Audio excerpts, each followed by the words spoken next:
അപ്പോൾ ഇന്ന് എനിക്ക് വളരെ സന്തോഷകരമായ അനുഭവമാണ്. ഖത്തറി ബിസിനസ്സുകാർ ഇന്ന് ചേംബർ ഓഫ് കൊമേഴ്സിൽ ബഹുമാനപ്പെട്ട കേരളത്തിൻ്റെ മുഖ്യമന്ത്രിയെ സ്വീകരിക്കുകയും ഉച്ചഭക്ഷണം കൊടുക്കുകയും അതോടൊപ്പം അവർ കേരളത്തിൽ വലിയ രീതിയിൽ ഇൻവെസ്റ്റ് ചെയ്യാൻ തയ്യാറാണെന്ന് പറയുകയും ചെയ്യുന്നു.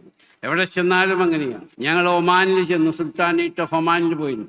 അവിടെ ഒമാൻ ഇൻവെസ്റ്റ്മെൻറ്റ് അതോറിറ്റി ചെയർമാനുമായും അവിടുത്തെ കമേഴ്ഷ്യൽ മിനിസ്റ്ററുമായും വാണിജ്യ വകുപ്പ് മന്ത്രിയുമായും അവരും ബഹുമാനപ്പെട്ട മുഖ്യമന്ത്രിക്ക് ഉച്ചഭക്ഷണത്തിന് വിളിക്കുകയും ഞങ്ങളവിടെ കാണുകയും ഉണ്ടായി. അപ്പോൾ എവിടെ ചെന്നാലും കേരളത്തിൻ്റെ മുഖ്യമന്ത്രിക്ക് പ്രത്യേകമായൊരു സ്വീകരണവും സ്നേഹവും നന്ദിയും ആദരവും അവർ കൊടുക്കുകയാണ് അറബ് സമൂഹം. നമ്മളെല്ലാവരും ഞാൻ അടക്കം ഇവിടെ വന്നത് ബഹുമാനപ്പെട്ട മുഖ്യമന്ത്രിയുടെ പ്രസംഗം കേൾക്കാനാണ്. അപ്പം അതിൻ്റെ ഇടയിൽ ഞാനൊരു പ്രാസംഗികനായി മാറുന്നില്ല. ഇനി ഏതെങ്കിലും സന്ദർഭങ്ങളിൽ ഖത്തർ ഇവിടുത്തെ ഭാരവാഹികൾ എന്നെ വിളിച്ചാൽ വീണ്ടും ഞാൻ സംസാരിക്കുന്നതാണ്. ബഹുമാനപ്പെട്ട മുഖ്യമന്ത്രിയുമായി പല വേദികളിലും ഗൾഫിൽ ഞാൻ പങ്കെടുക്കുകയുണ്ടായി. ഇന്ന് ഞങ്ങൾ ഖത്തർ ചേംബർ ഓഫ് കൊമേഴ്സിൽ പോയി അവിടുത്തെ ഈ ഖത്തറിലെ ഏറ്റവും വലിയ ഖത്തറി ബിസിനസ്സുകാരുമായി ചർച്ച ചെയ്തു. അവർ പറഞ്ഞു, we love Kerala and we love Kerala people. അതാണ് അവർ പറഞ്ഞത്.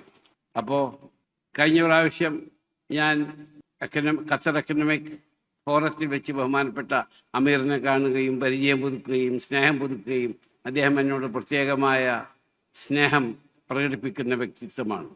അപ്പോൾ ഞാൻ അദ്ദേഹത്തോട് പറഞ്ഞത്, യുവർ ഹൈനസ്, ഞങ്ങൾക്ക് ഇവിടെ വരുവാനും കച്ചവടം ചെയ്യുവാനും ജോലി ചെയ്യുവാനും അതിൽ നിന്ന് കിട്ടുന്ന വരുമാനം എത്ര തന്നെ ആയാലും ശരി ഒരു ബുദ്ധിമുട്ടും കൂടാതെ നമ്മുടെ രാജ്യത്തിലേക്ക് അയക്കാനും അനുവാദം തരുന്ന കരുണാവാന്മാരായ ഭരണാധികാരികളാണ് ഗൾഫിലും അങ്ങുമുള്ളത്. ആയതുകൊണ്ട് ഞങ്ങളുടെ ഹൃദയത്തിൽ നിന്ന് നന്ദി പറയുകയാണ്. കാരണം ഈ ഗൾഫില്ലായിരുന്നുവെങ്കിൽ നമ്മുടെ സ്ഥിതി വളരെ വിഷമകരമാകുമായിരുന്നു.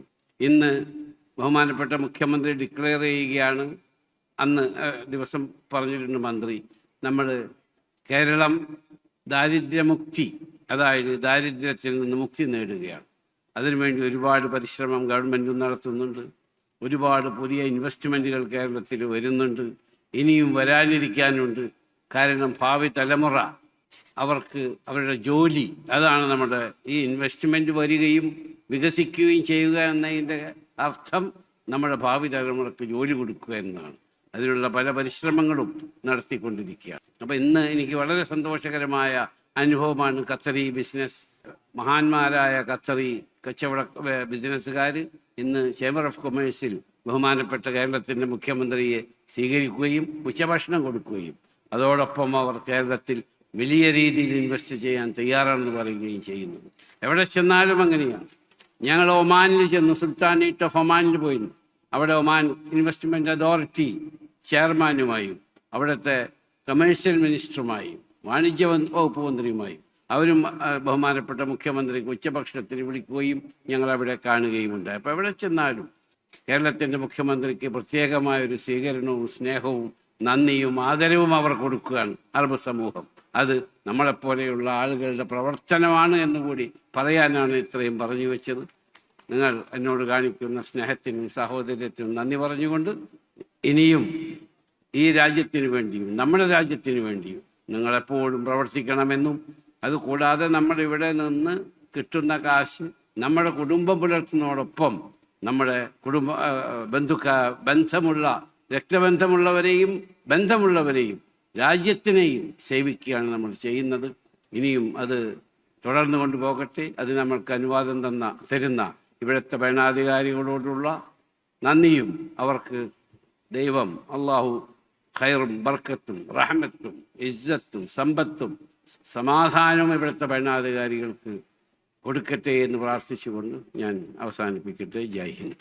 ആദ്യം തന്നെ ഇത്ര വലിയ ഒരു ജനസഞ്ചയം ഇവിടെ എത്തിച്ചേർന്ന് 12 വർഷത്തിന് ശേഷം ഖത്തറിലെത്തുന്ന കേരളത്തിൻ്റെ ബഹുമാന്യായ മുഖ്യമന്ത്രിക്ക് നിങ്ങൾ നൽകിയ ഈ ഊഷ്മളമായ സ്വീകരണത്തിന് ഞാൻ ആത്മാർത്ഥമായി ആദ്യം തന്നെ നന്ദി അറിയിക്കുകയാണ്.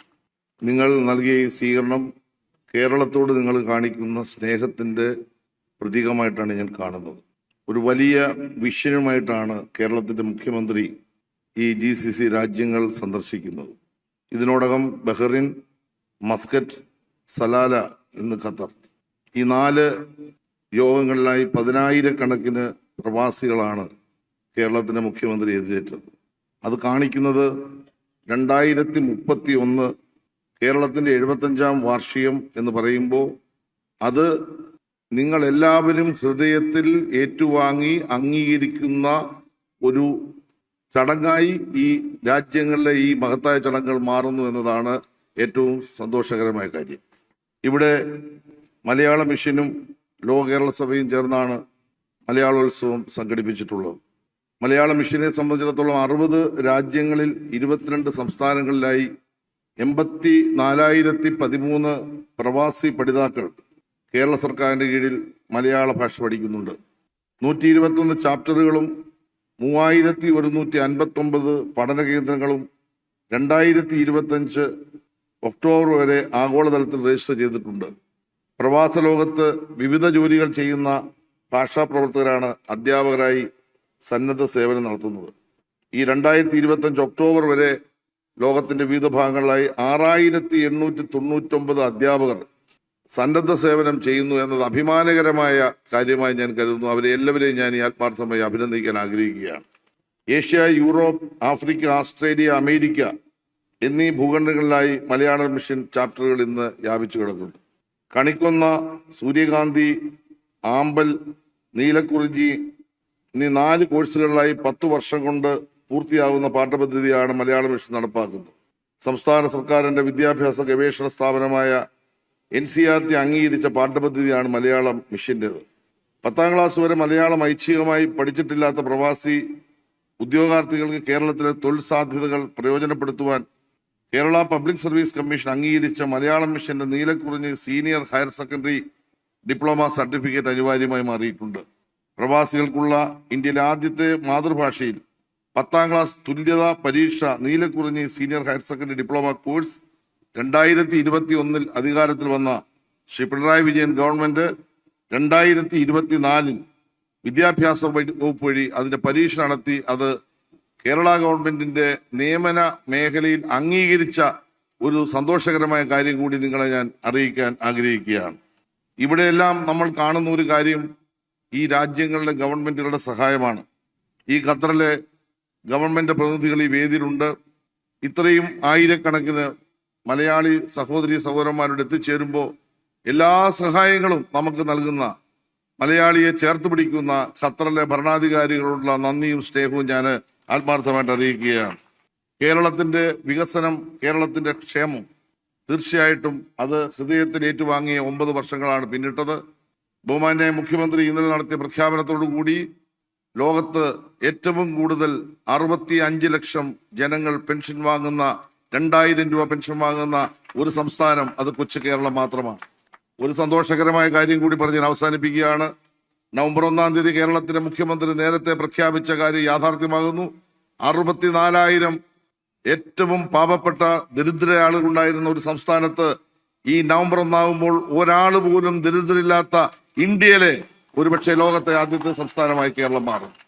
ഇതിന്റെ എല്ലാം കാരണം നിങ്ങൾ നൽകുന്ന പിന്തുണയും സഹായവുമാണ്. ഈ ഗവൺമെന്റ് നിങ്ങൾ നൽകിയ എല്ലാ പിന്തുണയ്ക്കും സ്നേഹത്തിനും ഇവിടെ സൂചിപ്പിച്ചതുപോലെ പ്രതിസന്ധി ഘട്ടങ്ങളിൽ 2018-ലും 19-ലും പ്രളയകാലത്തും കോവിഡ് കാലത്തുമെല്ലാം പ്രവാസി മലയാളികളായ സഹോദരി സഹോദരന്മാർ ഞങ്ങൾക്ക് നൽകിയ ഈ പിന്തുണയ്ക്ക്, സ്നേഹത്തിന് ഒരിക്കൽ കൂടി നന്ദി പറഞ്ഞുകൊണ്ട് നിങ്ങളുടെ പിന്തുണയും സഹായവും ഇനിയും ഉണ്ടാകണമെന്ന് അഭ്യർത്ഥിച്ചുകൊണ്ട് എന്റെ വാക്കുകളെ അവസാനിപ്പിക്കുന്നു. നന്ദി, നമസ്കാരം. ലുലു ഗ്രൂപ്പ് ചെയർമാനും മാനേജിംഗ് ഡയറക്ടറുമായ പത്മശ്രീ ഡോക്ടർ M.A. യൂസഫ് അലി